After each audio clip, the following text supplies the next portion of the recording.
శాంతి. ఈరోజు మురళి డేటు 16 జనవరి 2024.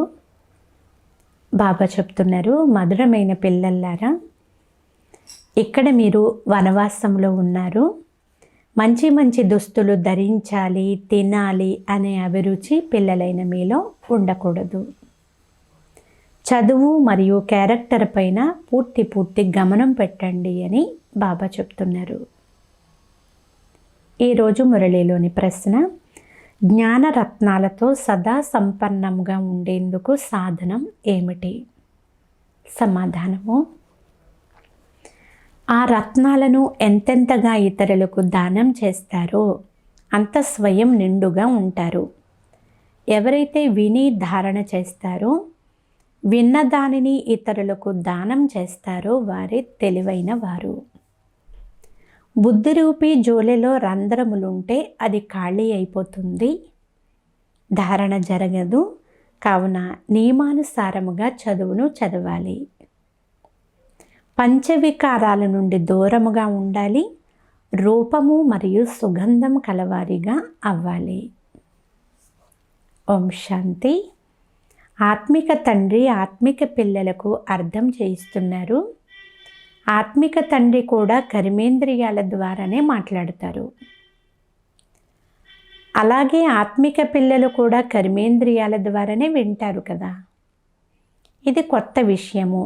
ప్రపంచంలోని మనుష్య మాతృలు ఎవ్వరూ కూడా ఈ విధంగా చెప్పలేరు. మీలో కూడా నెంబర్ వారీగా పురుషార్థం అనుసారముగానే అర్థం చేయిస్తారు. టీచరు చదివించినప్పుడు విద్యార్థుల రిజిస్టర్ వారి చదువును చూపిస్తుంది. రిజిస్టర్ ద్వారా వారి చదువు మరియు నడవడికల గురించి తెలిసిపోతుంది. ముఖ్యమైనవి చదువు మరియు నడవడిక. ఇది ఈశ్వరీయ చదువు. దీనిని ఈశ్వరుడు తప్ప మరెవ్వరూ చదివించలేరు. రచయిత మరియు రచనల ఆది మధ్యాంతాల జ్ఞానము అంటే సృష్టి చక్రం యొక్క జ్ఞానం ఇప్పుడు మీ బుద్ధిలో ఉంది. దీనిని గురించి మొత్తం ప్రపంచమంతటిలో మనుష్య మాతృలెవ్వరికీ తెలియదు. ఋషులు మునులు ఎవరైతే ఎంతగానో చదివిన అథారిటీలుగా ఉన్నారో ఆ ప్రాచీన ఋషులు మునులే మాకు రచయిత మరియు రచనల గురించి తెలియదు అని అనేవారు. తండ్రియే వచ్చి తమ పరిచయమును ఇచ్చారు. ఇదంతా కూడా ముళ్ళ అడవి అనే గాయనము కూడా ఉంది. అడవికి తప్పకుండా అగ్ని అంటుకుంటుంది. పూల తోటకు ఎప్పుడు కూడా అగ్ని అంటుకోదు. ఎందుకంటే మొత్తం అడవి అంతా ఎండిపోయి ఉంది. పుష్పాల తోట పచ్చగా ఉంది. పచ్చని తోటకు మంటలు అంటుకోవు. ఎండిపోయిన వాటికే మంటలు త్వరగా అంటుకుంటాయి. ఇది చాలా పెద్ద అడవి. దీనికి కూడా ఇంతకుముందు మంటలు అంటుకున్నాయి. అలాగే పుష్పాల తోట కూడా స్థాపన జరిగింది. మీ తోట ఇప్పుడు గుప్తంగా స్థాపన అవుతూ ఉంది. మనము పుష్పాల తోటలోనే సుగంధమైన పుష్పాలుగా దేవతలుగా అవుతున్నామని మీకు తెలుసు. దీని పేరే స్వర్గము. ఇప్పుడు స్వర్గ స్థాపన జరుగుతుంది. ఆశ్చర్యం ఏమిటి అంటే మీరు ఎంతగా ఇతరులకు అర్థం చేయించినా ఇది ఎవ్వరి బుద్ధిలోనూ కూర్చోదు. ఈ ధర్మానికి చెందని వారి బుద్ధిలో ఇది కూర్చోదు కదా. ఒక చెవితో వింటారు, మరొక చెవితో వదిలేస్తారు. సత్య త్రేతాయుగాల్లో భారతవాసీయులు చాలా కొద్ది మందే ఉంటారు. మళ్ళీ ద్వాపర కలియుగాలలో ఎంతగానో వృద్ధి జరుగుతుంది. అక్కడ ఒకరిద్దరు పిల్లలు ఉంటారు. ఇక్కడ 4 లేక 5 మంది పిల్లలు ఉంటారు. మరి వృద్ధి అయినట్లే కదా. భారతవాసీలే ఇప్పుడు హిందువులుగా పిలువబడతారు. అర్థం చేసుకోగలరు. ఎవరైతే పూర్తి 84 జన్మలు తీసుకుని ఉంటారో వారు తప్పకుండా పాత భక్తులే అయి ఉంటారు. మనం ఎంత భక్తి చేస్తాము అనేది మీరు కూడా అర్థం చేసుకోగలరు. కొద్దిగా భక్తి చేసి ఉంటే జ్ఞానాన్ని కూడా కొద్దిగానే తీసుకుంటారు. మరియు కొద్ది మందికి అర్థం చేయిస్తారు కూడా. చాలా భక్తి చేసి ఉంటే చాలా జ్ఞానము కూడా తీసుకుంటారు, చాలామందికి అర్థం చేయిస్తారు. జ్ఞానం తీసుకోకుంటే ఇంతగా అర్థం చేయించలేరు కదా, కావున వారికి ఫలితము కూడా తక్కువగానే ఉంటుంది. లెక్క అయితే ఉంది కదా, పిల్లలలో ఒకరు ఇస్లాం మతస్థులు ఇన్ని జన్మలు తీసుకుంటారు, బౌద్ధులకు ఇన్ని జన్మలు ఉండాలి అంటూ బాబా వద్దకు లెక్క వేసి పంపించారు. బుద్ధుడు కూడా ధర్మస్థాపకుడే, అతని ముందు బౌద్ధ ధర్మం వారు ఎవ్వరూ లేరు. బుద్ధుని ఆత్మ ప్రవేశించింది, తాను బౌద్ధ ధర్మాన్ని స్థాపించింది. ఆ తరువాత ఆ ఒక్కరి నుండి చాలా వృద్ధి జరుగుతుంది. అతడు కూడా ఒక ప్రజాపితయే. ఒక్కరి నుండి ఎంతగా వృద్ధి జరుగుతుంది? మీరైతే కొత్త ప్రపంచంలో రాజుగా అవ్వాలి. ఇక్కడైతే మీరు వనవాసంలో ఉన్నారు, ఇక్కడ మీకు ఏ వస్తువులపైన అభిరుచి ఉండరాదు. మేము మంచి మంచి దుస్తులు ధరించాలి అనే భావన ఉంది అంటే ఇది కూడా దేహాభిమానమే అవుతుంది. ఏది లభిస్తే అది మంచిది. ఈ ప్రపంచమే కొద్ది సమయం ఉంటుంది. ఇక్కడ మంచి బట్టలు ధరిస్తే అక్కడ తగ్గిపోతుంది. అందువలన ఈ అభిరుచిని కూడా వదిలివేయాలి అని బాబా అంటున్నారు. ముందు ముందు పిల్లలైన మీకు వాటంతటవే సాక్షాత్కారాలు జరుగుతూ ఉంటాయి. మీరు స్వయం అంటారు, వీరు చాలా మంచి సేవ చేస్తున్నారు, అద్భుతము, వీరు తప్పకుండా ఉన్నతమైన నెంబరు తీసుకుంటారు. తర్వాత తమ సమానముగా చేస్తూ ఉంటారు. రోజు రోజుకు కూడా ఈ తోట అయితే పెరుగుతూనే ఉంటుంది. ఎంతమంది దేవీ దేవతలైతే సత్యయుగంలో లేక త్రేతాయుగంలో ఉంటారో వారందరూ కూడా ఇప్పుడు ఇక్కడే గుప్తంగా కూర్చుని ఉన్నారు. మళ్ళీ వారు ప్రత్యక్షమైపోతారు. ఇప్పుడు మీరు గుప్తంగా పదవిని పొందుతున్నారు. మనం మృత్యులోకంలో చదువుతున్నామని పదవి అమరలోకంలో పొందుతాము అని మీకు తెలుసు. ఇటువంటి చదువును ఎప్పుడైనా చూసారా? ఇది ఎంత ఆశ్చర్యము! పాత ప్రపంచంలో చదవడము, కొత్త ప్రపంచంలో పదవిని పొందడము. ఎవరైతే అమరలోక స్థాపనను మరియు మృత్యులోకము వినాశనాన్ని చేయిస్తారో వారే చదివిస్తారు. మీ ఈ పురుషోత్తమ సంగమయుగం చాలా చిన్నది. మిమ్మల్ని చదివించేందుకు తండ్రి ఇతనిలోకే వస్తారు. వారు రావడంతో చదువు ప్రారంభమవుతుంది. కావున శివ జయంతియే గీతా జయంతి అని వ్రాయమని తండ్రి అంటారు. దీనిని గురించి మనుష్యులకు తెలియదు. వారు కృష్ణుని పేరు ఉంచేశారు. ఇప్పుడు ఈ పొరపాటును అర్థం చేసుకోవాలి. మ్యూజియంలో ఎంతోమంది గొప్ప గొప్పవారు వస్తారు, అలాగని అందరూ కూడా తండ్రిని తెలుసుకుంటారని కూడా కాదు. కొంచెము కూడా అర్థం చేసుకోరు. కావున బాబా చెప్తున్నారు, వాళ్ళ చేత ఫామ్ నింపిస్తే ఏదైనా నేర్చుకున్నారా లేదా అనేది కూడా తెలుస్తుంది కదా. అంతేకాని వారు ఇక్కడికి వచ్చి ఏం చేస్తారు? సాధు సన్యాసులు మహాత్ముల వద్దకు వెళ్తారు. కానీ ఇక్కడ అటువంటి విషయం ఏది లేదు. ఇక్కడ వీరిది అప్పటి సాధారణ రూపమే. వీరి వస్త్రధారణలో కూడా ఏమీ తేడా అనేది లేదు. అందుకే ఎవ్వరూ అర్థం చేసుకోలేరు. అతడు ఒక వ్యాపారిగా ఉండేవాడు అని భావిస్తారు. ఇంతకుముందు వినాశీ రత్నాల వ్యాపారి, ఇప్పుడు బ్రహ్మబాబా అవినాశీ రత్నాల వ్యాపారిగా అయ్యారు. మీరు అనంతమైన తండ్రితో వ్యాపారం చేస్తారు. వారు ఒక గొప్ప వ్యాపారి, ఇంద్రజాలికుడు, రత్నాకరుడు. కావున ప్రతి ఒక్కరూ స్వయాన్ని మేము రూప బసంతులము అని భావించాలి. మాలో లక్షల రూపాయల విలువ చేసే జ్ఞానరత్నాలు ఉన్నాయి. ఈ జ్ఞాన రత్నాల ద్వారా మీరు పారసబుద్ధి కలవారిగా అయిపోతారు. ఇది కూడా అర్థం చేసుకోవాల్సిన విషయమే. ఈ విషయాలను ధారణ చేయడంలో కొందరు చాలా వివేకవంతులుగా ఉన్నారు. ధారణ జరగలేదు అంటే వారు ఎందుకు పనికిరారు. వారి జోలెలో రంధ్రం ఉంది అని, అంతా ఖాళీ అయిందని అర్థం చేసుకోండి. నేను మీకు అవినాశి జ్ఞానరత్నాలను దానం చేస్తాను. మీరు వాటిని దానం చేస్తూ ఉన్నట్లయితే నిండుగా అవుతూ ఉంటారు. లేకపోతే ఏమీ ఉండదు, ఖాళీ అయిపోతుంది. వారు చదవరు, నియమానుసారంగా నడవరు. ఇందులో చాలా సబ్జెక్టులు ఉన్నాయి. మీరు పంచ వికారాల నుండి పూర్తిగా దూరంగా వెళ్ళిపోవాలి అని బాబా అంటున్నారు. రక్షాబంధనం ఏదైతే జరుపుతారో అది కూడా ఈ సమయానికి చెందినదే అని బాబా మనకు అర్థం చేయించారు.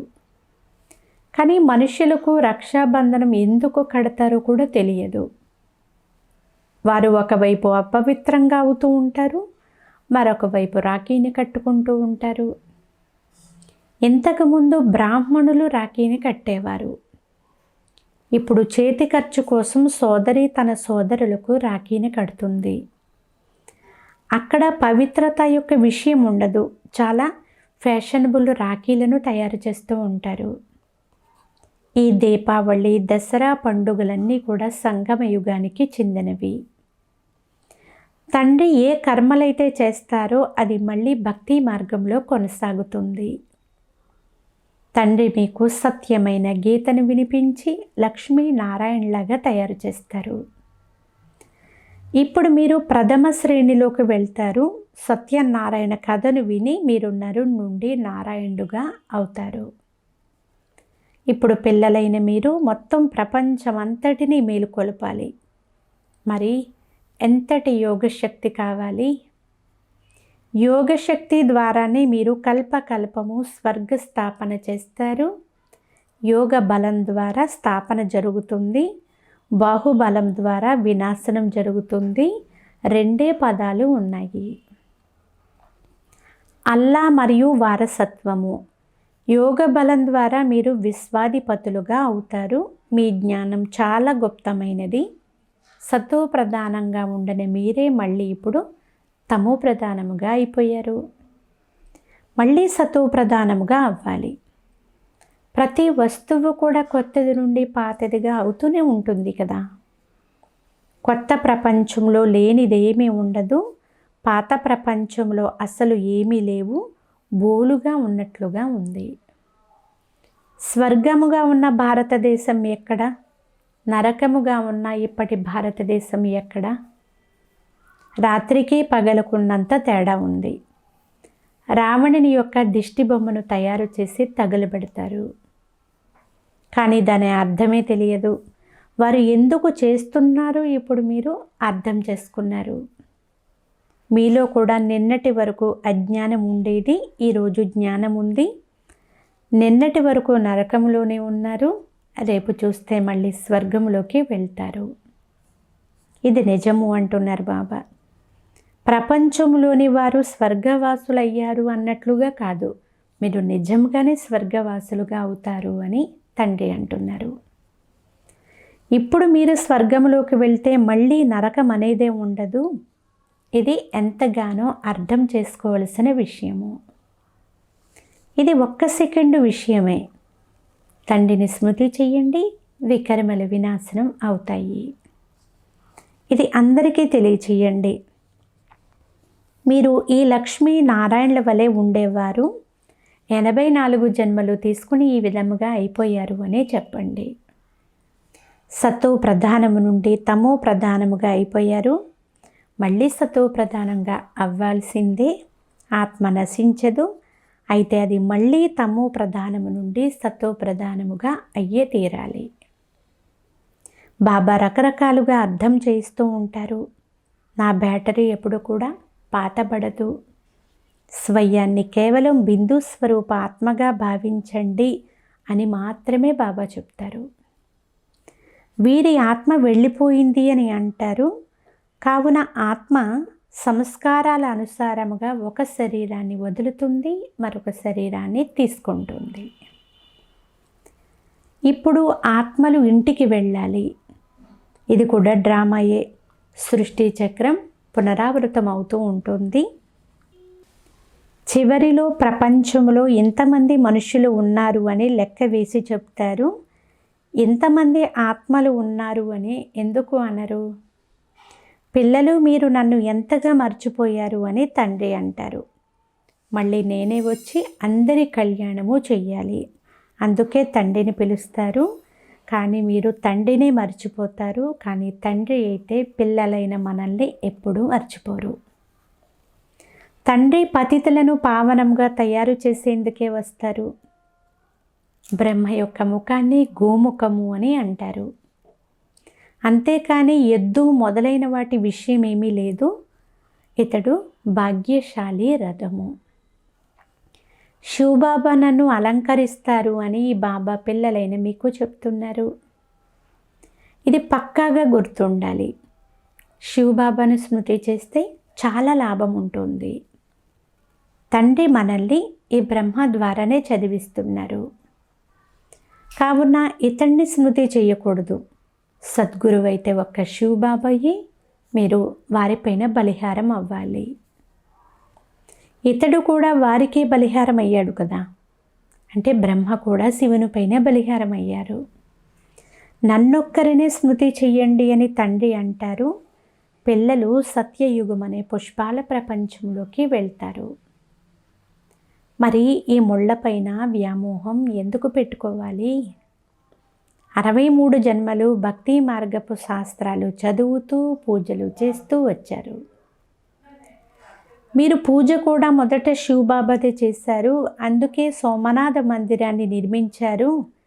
మందిరాలు రాజులందరి ఇళ్లలోనూ ఉన్నాయి. ఎన్ని వజ్ర వైడూర్యాలు ఉండేవి. ఆ తరువాత వచ్చి దాడి చేశారు. ఒక్క మందిరం నుండే ఎంత బంగారము మొదలైనవి దోచుకుని పోయారో చూడండి.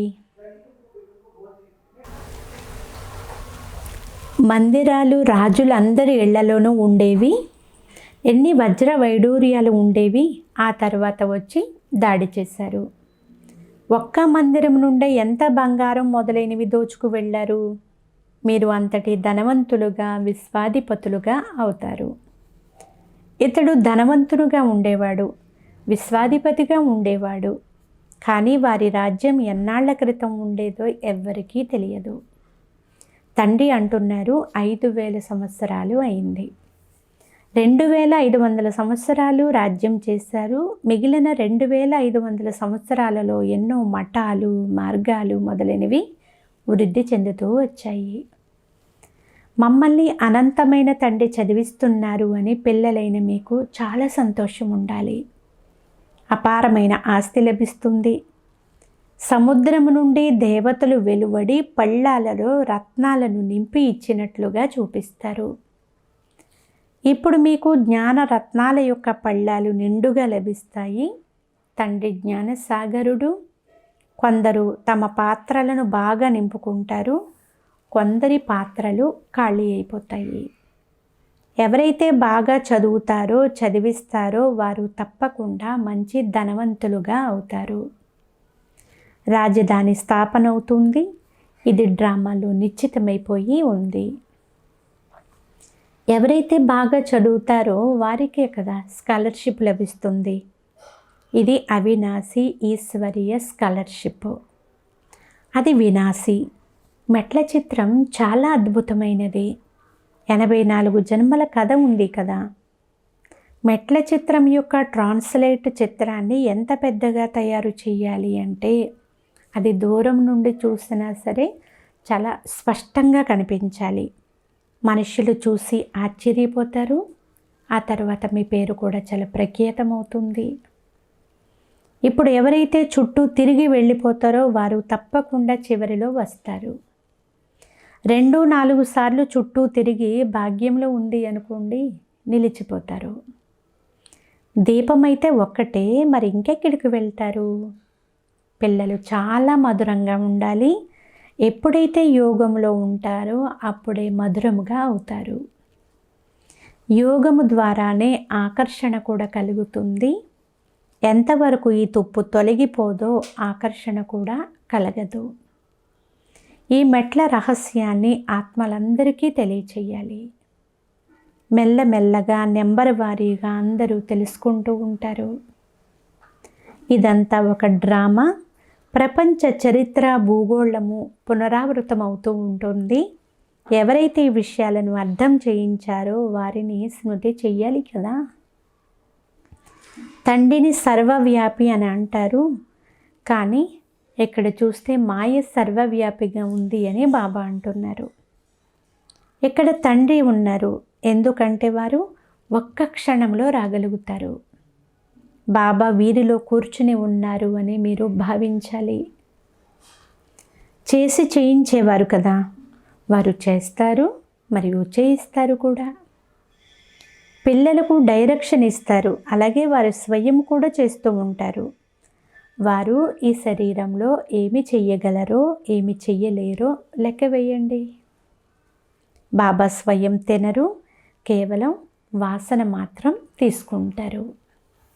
అచ్చా, మధురాతి మధురమైన అపురూపమైన పిల్లలకు మాతాపిత బాప్దాదాల ప్రియ స్మృతులు మరియు గుడ్ మార్నింగ్. ఆత్మిక పిల్లలకు ఆత్మిక తండ్రి నమస్తే. ఆత్మీయ తండ్రికి ఆత్మీయ పిల్లల యొక్క ప్రియ స్మృతులు గుడ్ మార్నింగ్ మరియు నమస్తే నమస్తే నమస్తే. ధారణ కొరకు ముఖ్య సారము. ఫస్ట్ పాయింట్, రూపము మరియు సుగంధము కలవారిగా అయి మీ బుద్ధి రూపీ జోలెను అవినాశి జ్ఞానరత్నాలతో నిండుగా తయారు చేసుకోవాలి. బుద్ధి రూపీ జోలెలో ఏ విధమైనటువంటి రంధ్రము కూడా ఉండకూడదు. జ్ఞానరత్నాలను ధారణ చెయ్యాలి, ఇతరులకు దానము చెయ్యాలి. సెకండ్ పాయింట్, స్కాలర్షిప్ తీసుకునేందుకు చాలా బాగా చదవాలి, కానీ ఇప్పుడు పూర్తి వనవాసంలో ఉన్నట్లుగానే ఉండాలి. ఎటువంటి ఆసక్తి ఉంచుకోకూడదు. సుగంధమయమైన పుష్పాలుగా తయారై ఇతరులను కూడా అలా తయారు చేయాలి. ఈరోజు వరదానము, విషయాలు అనే మేఘాలను చూసి భయపడేందుకు బదులు సెకండులో దాటుకునే సిద్ధి స్వరూప భవ. సారాంశము, చాలామంది పిల్లలు శాస్త్రవాదుల వలె విషయాలు తయారు చేయడంలో చాలా తెలివిగా ఉన్నారు. ఎటువంటి విషయాలు తయారు చేస్తారు అంటే అవి వింటే తండ్రికి కూడా నవ్వు వస్తుంది. అయితే ఇతరులు ప్రభావితమవుతారు. ఈ అనేక ప్రకారాలైన విషయాలు వ్యర్థ రిజిస్టర్ యొక్క రోల్ను తయారు చేస్తూ ఉంటాయి. అందువలన వీటి నుండి మీరు తీవ్రంగా ఎగిరిపోండి. అమాయకులుగా అవ్వండి. తండ్రిని చూడండి, అంతేకాని విషయాలను మాత్రం చూడకండి. ఈ విషయాలే మేఘాలు. వీటిని సెకండులో దాటుకునే విధి ద్వారా సిద్ధి స్వరూపులుగా అవ్వండి. స్లోగన్, ఏ విషయంలోనైనా ప్రశ్నార్థకం ఉత్పన్నమవ్వడము అనగా వ్యర్థ ఖాతా ప్రారంభం అవ్వడము. అవ్యక్త సైలెన్స్ ద్వారా డబల్ లైట్ ఫరిస్తా స్థితిని తయారు చేసుకోండి. ఇప్పుడు మీ హృదయంలోని శుభ భావనలను ఇతర ఆత్మల వరకు చేర్చండి. సైలెన్స్ శక్తిని ప్రత్యక్షం చేయండి. ప్రతి బ్రాహ్మణ పుత్రులలో కూడా ఈ సైలెన్స్ శక్తి అయితే ఉంది. కేవలం ఈ శక్తిని మనసు ద్వారా శరీరం ద్వారా ఎమర్జ్ చేయండి, అంటే ఉత్పన్నం చేయండి. ఒక్క సెకండులో మనసు యొక్క సంకల్పాలను ఏకాగ్రం చేయండి. అప్పుడు ఫరిస్తా రూపము ద్వారా వాయుమండలంలో సైలెన్స్ శక్తి యొక్క ప్రకంపనాలు వ్యాపించగలవు. అచ్చా, ఓం శాంతి.